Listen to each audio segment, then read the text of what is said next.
For today's musical memories, we have David Gladkosky.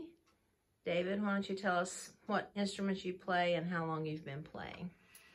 Well, my first instrument was trombone. I started playing when I was 10 years old in the 5th grade band. And then later on in high school, I learned how to play guitar. And then as I got into my 20s, I learned how to play mandolin and dulcimer. So those are about my main instruments. Okay. What was your first or best musical memory? Well, my first memories at home were the fact that my mom and dad were always playing music.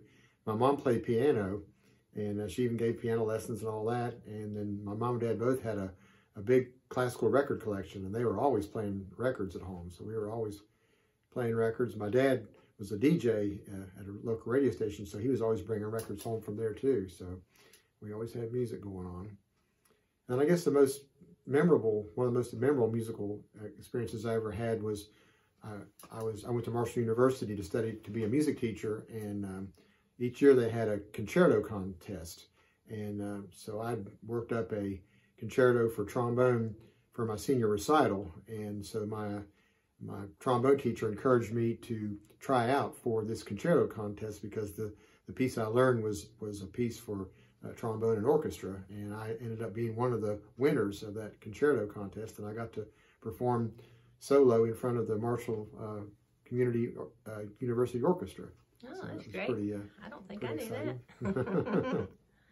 That's a great memory. Mm-hmm. What challenges through your life did you have to overcome to continue in the band or in music? Yeah. Well, I mean, I've always played music throughout my whole life, and the fact that I was a music teacher, I played music all day with the kids. I did my lessons, and I was always playing guitar or some instruments with the kids, and I was also playing with other groups too. But my challenge was at the end of the day, after I taught music all day long, was to be able to come home and then go to a rehearsal and have enough energy to play my music with the groups I played with. So I always had trouble trying to find enough energy. But then when I retired from teaching, I've found I've had a lot more time now to play the music I want to play and have more energy to play in the groups I'm playing in now. Okay. And what advice, thank you, Miss Kitty. What advice would you give to a young musician?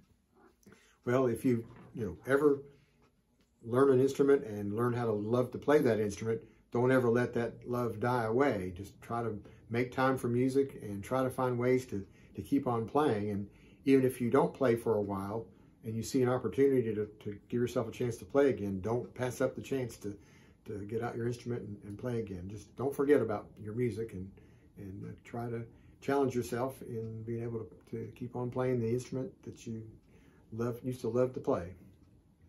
Okay, David, thank you for sharing your memories with us. Okay, thank you.